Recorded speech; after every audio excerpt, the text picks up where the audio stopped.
Good morning বন্ধুরা, কেমন আছো? তোমরা নিশ্চয়ই ভালো আছো। আমিও খুব ভালো আছি। স্নান টান করে নিয়েছি, মেয়েকে খেয়ে চলে গেছে কলেজ। বরের খাওয়া রেডি। এখন আমি বানাবো রুটি। তো চলো তার জন্য গরম জলটা বসিয়ে দিই। গরম জলটা বসিয়ে তারপরে আটা মেখে রুটি বানাবো, খাবো। তো চলো ব্লগটা দেখতে থাকো আর সঙ্গে থাকো, আশা করি ভালো লাগবে।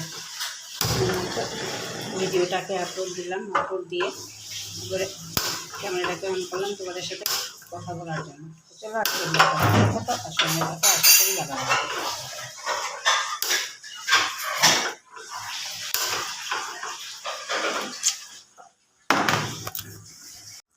এখন ঘড়িতে বাজে 10টা 10 আর এখন ব্রেকফাস্ট নিয়ে বসেছি। আজকে ব্রেকফাস্টে খাচ্ছি রুটি, সাদা আলুর তরকারি আর চা।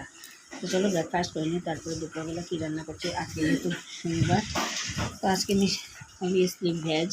তো ভেজ কী রান্না করছি নিশ্চয়ই তোমাদের সাথে শেয়ার করবো। তো চলো দেখতে থাকো আর সঙ্গে থাকো। এখন কাপড় টাপড় কেচে আসলাম, ফুলটা সুতরাং কাপড় কেচে শেষ করা দেবো। কাপড় কেচে এসেছি, এসে এখন এই যে লুচিগুলো চুলাবো, চুলে আলুর দম বানাবো। তার জন্য লুচিগুলো চুলাবো, একটু সময় বসে একটু রেস্ট নেবো, তারপরে কাপড় কাচতে রান্না করতে যাবো। তো চলো দেখতে থাকো আর সঙ্গে থাকো।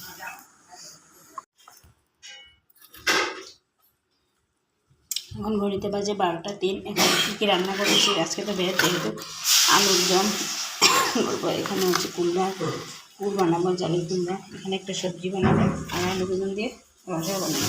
তো চলো আজকে ব্লগটা দেখতে থাকো আর সঙ্গে থাকো। এখনও মশলা বাটিনি, মশলা টশলা বাটবো, তারপরে রান্না করবো। তো চলো আজকে ব্লগটা দেখতে থাকো আর সঙ্গে থাকো। তো এখন যাচ্ছি একটু গণেশ পূজা দেখতে।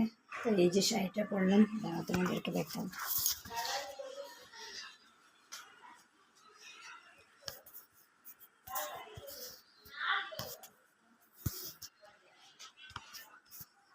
তো এই যে শাড়িটা পরলাম, কেমন লাগছে কমেন্ট করে নিশ্চয়ই বলবে। এই যে শাড়িটা পরেছি আর আমার মেয়ে এই যে জিন্স আর টপ পরেছে। তো চলো যাই দেখে আসি।